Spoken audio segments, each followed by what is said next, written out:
Bonjour, je suis Théobald de Ribrol, le RSSI de Activus Group. Le RSSI, du coup, c'est la personne qui va orchestrer l'ensemble de la sécurité au sein de la société. Donc tout ce qui est en rapport avec la sécurité, il va le gérer. En quelque sorte, il va faire de la qualité au niveau de la sécurité, il va faire de la gestion de risque et il va assurer en fait toute la sécurité du parc informationnel de la société. Le RSSI aussi a pour objectif de développer une conscience de sécurité au sein de la DSI, mais également au sein de l'ensemble des collaborateurs d'une société. C'est-à-dire qu'il va chercher à communiquer et faire passer des bonnes pratiques de sécurité. Le RSSI a un rôle de conseil, de formation et également d'alerte et de communication sur les différents enjeux de sécurité pour l'entreprise. Un RSSI a besoin d'avoir plusieurs qualités, donc des bonnes connaissances techniques bien sûr, puisqu'il va mettre en œuvre des techniques de sécurité, mais également juridiques. Il a besoin de faire une veille réglementaire et il va aussi avoir besoin d'être un bon communicant, puisque toutes ces bonnes pratiques de sécurité, il faut les communiquer à l'ensemble des collaborateurs.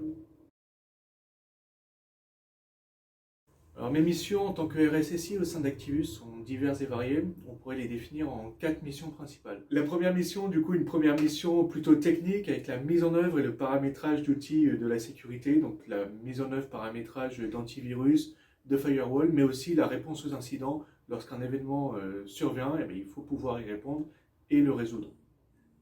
La deuxième mission, une mission de gouvernance qui correspond plus à des parties politiques, donc définir les politiques opérationnelles de sécurité, la politique de sécurité des systèmes d'information de l'entreprise, la gestion des actifs, la gestion des risques qui permettent d'évaluer en fait la sécurité dans l'entreprise et de mettre en œuvre ensuite les mécanismes pour répondre à ces risques et ces menaces. Une troisième mission qui est une mission stratégique, donc qui est d'accompagner la direction d'un point de vue stratégique de sécurité au niveau de l'entreprise, savoir vers où on veut aller pour l'entreprise, mais également comment intégrer la sécurité dans cette stratégie d'entreprise. Et enfin, la dernière mission qui n'est pas la moins importante, c'est la mission de communication. Toutes ces bonnes pratiques de sécurité, ces stratégies, cette gouvernance qu'on veut mettre en place pour l'entreprise, il faut la communiquer aux collaborateurs, la mettre en œuvre et donc c'est former principalement les collaborateurs sur ces différentes missions de sécurité qu'ils ont à mettre en œuvre pour l'entreprise. Qu'est-ce que la cybersécurité? Donc la cybersécurité, ça va être un état pour l'entreprise de répondre à différents cyber-événements, des événements qui viennent du cyberespace, telle une attaque, une tentative d'intrusion, qui vont chercher à compromettre les actifs de la société, donc la disponibilité, l'intégrité, la traçabilité et la confidentialité de ces actifs. La cybersécurité, donc, du coup, c'est tout ce qu'on va mettre en œuvre au sein d'une société pour protéger ses actifs, suivant des risques qu'on va établir auparavant. Par rapport à ces risques, on va identifier des menaces et par rapport à ces menaces, on met en œuvre des mécanismes pour répondre à ces menaces spécifiques à l'entreprise. Ainsi, la cybersécurité n'est pas identique pour chacune des entreprises, mais vraiment est évaluée par rapport aux risques que l'entreprise va faire face à un instant T, à un moment donné. Donc, les menaces et les attaques qu'on peut voir principalement. Donc, il faut distinguer les menaces et les attaques. Les attaques, on en entend parler assez souvent, donc c'est des attaques par phishing, des attaques par rançongiciel, des attaques par man in the middle. Donc on va chercher à corrompre cette disponibilité, cette intégrité, cette confidentialité des données. Donc ce sont des attaques qui interviennent principalement par ce qu'on appelle de l'engineering social. Donc on va utiliser l'humain pour pouvoir attaquer ensuite l'entreprise. Donc les menaces peuvent être diverses et variées, mais surtout elles sont propres à une entreprise. C'est-à-dire que les menaces, ça peut être de la diffusion de documents confidentiels, soit dans le domaine public, soit un concurrent. Par exemple, un ancien employé mécontent peut diffuser des informations qui vont servir à un concurrent. Ça peut être également de la perte de données, donc de la perte de données, de chiffre d'affaires, de données qui vont servir à faire tourner l'entreprise. Donc c'est principalement ces menaces que l'on peut rencontrer le plus souvent dans une entreprise. Les règles, c'est avant tout du bon sens. Un attaquant va principalement utiliser l'humain comme point d'entrée dans un système d'information. Donc il faut que l'humain fasse preuve de bon sens. C'est avant tout mettre en place des règles simples. Le verrouillage des ordinateurs, le changement des mots de passe réguliers, des mots de passe forts, des mots de passe différents suivant le perso et le travail, le cloisonnement entre l'environnement d'espace de travail et l'environnement personnel. Il faut également utiliser des canaux de confiance, du matériel de confiance. On ne va pas utiliser une clé USB qu'on trouve dans la rue ou qui est déposée dans la boîte aux lettres parce qu'on ne sait pas ce qu'elle peut contenir. Il faut également limiter les droits d'administrateur et faire de la gestion de la politique d'accès. On n'accorde pas les accès à tout le monde sur un dossier. Une chose assez importante est d'avoir un système d'exploitation et des logiciels à jour. Toutes les mises à jour qui sont proposées sont souvent pour corriger des failles de sécurité. Même si ça peut être pénible, il faut les mettre à jour.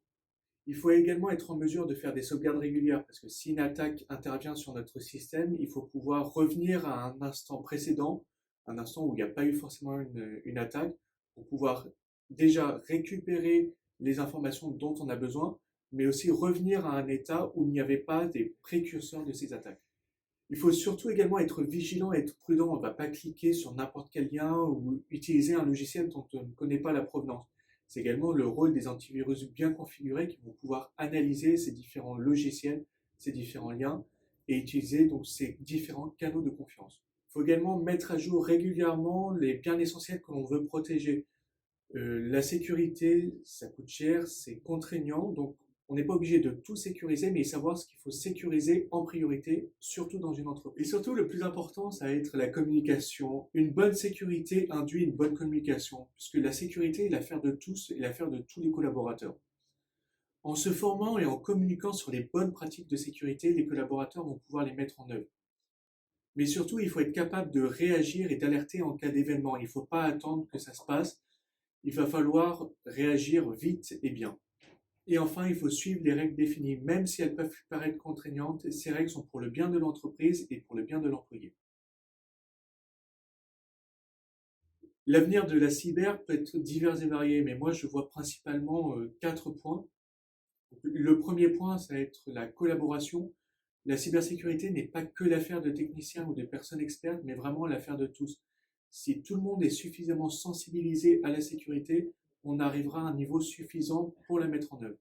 Le deuxième enjeu est la prise en compte de l'hyperconnectivité. Avec le développement du télétravail, le développement des ressources dans le cloud, il faut prendre en compte tous ces éléments pour les mettre en œuvre et prendre en compte ces nouvelles habitudes de travail. Un autre enjeu, et pas des moindres, c'est la défense prédictive. Jusqu'à présent, on est beaucoup dans la réaction face à un événement cyber. Avec le développement de sondes, d'IDS, d'IPS, on peut être en mesure, et grâce à l'intelligence artificielle, de prédire lorsqu'une attaque ou si une attaque va arriver. Et je pense que c'est réellement grâce à ces sondes qu'on va pouvoir être plus dans la prédiction et moins dans la réaction pour atteindre un niveau de maturité cyber. Bien sûr, il faudra toujours prendre en compte les risques spécifiques à une entreprise et les risques du facteur humain qui sont toujours une faille importante dans un système de sécurité. Et enfin, un des enjeux importants de la cyber, ça va être la collaboration entre les États et les entreprises.